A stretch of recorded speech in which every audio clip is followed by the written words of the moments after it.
La semplice trattativa non è bastata, costringendo il personale allo sciopero deciso questa mattina nel corso di un'affollata assemblea. Parliamo della polizia locale di Agrigento, alle prese da tempo con problemi che pesano su ognuno dei lavoratori, a cominciare dal mancato pagamento delle spettanze arretrate. Ma c'è anche il problema della grave carenza di personale e non ultimo il problema delle divise che non arrivano e che fanno a pugni con il decoro urbano.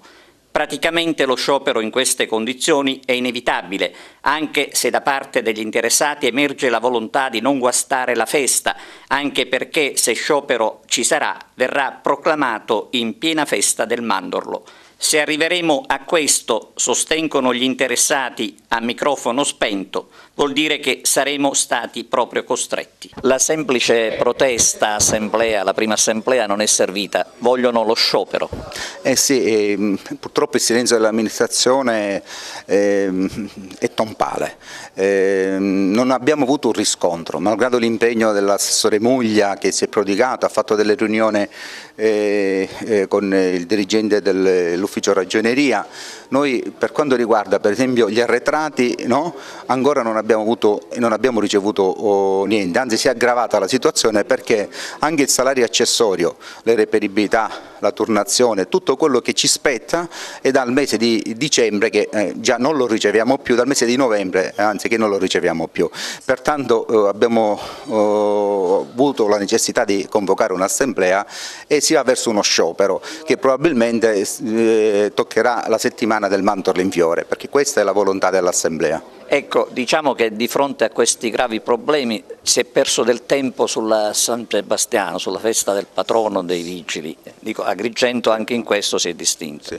Sì, abbiamo perso un'occasione forse per poter ricordare questo santo che è il patrono dei vigili urbani, con sterili polemiche che ha mortificato forse anche la polizia municipale e noi operatori, perché invece di andare a vedere i sacrifici che noi facciamo per la strada si è andata a vedere cose che potevano essere superate o chiarite in altra sede. Un problema economico, il problema economico è emergente, il primo problema, ma c'è anche il problema delle divise, non dimentichiamolo, per un decoro fatto a parole, un problema che salta all'occhio.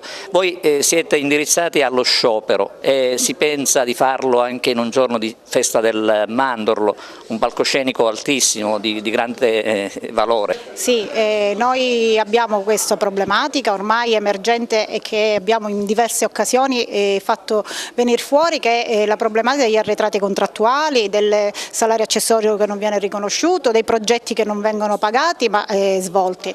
Ma abbiamo anche la problematica che ormai ci caratterizza da più di 10 anni, che è il fatto che non abbiamo divise. Cioè l'ultima divisa che ci è stata fornita dall'amministrazione è risalente a 11-12 anni fa. Per noi è essenziale a questo punto dare un elemento forte all'esterno del nostro malessere e questo elemento lo vogliamo noi far venire fuori con una giornata di sciopero che sicuramente cadrà nella settimana del mandorlo, in maniera che questa nostra emergenza, questa nostra avvertenza possa avere un riscontro forte. C'è qualche consigliere comunale che porta avanti la vostra causa dopo il gran rumore che si è fatto per la festa del patrono? Allora, su questa discussione, su questa vicenda, purtroppo i consiglieri comunali si sono messi più che altro contro. Questa diciamo è una cosa un po' più delicata dove magari in questa fase non vorrei... Non entriamo in questa fase, allora le chiedo, l'assessore Muglia che è stato qui l'altra volta e lo abbiamo anche intervistato, cosa dice a proposito? Allora, lui si era reso disponibile nel perorare le nostre cause, le nostre difficoltà. Probabilmente si è trovato anche lui ad avere di fronte una situazione di indifferenza e quindi ci ritroviamo in questo momento soli.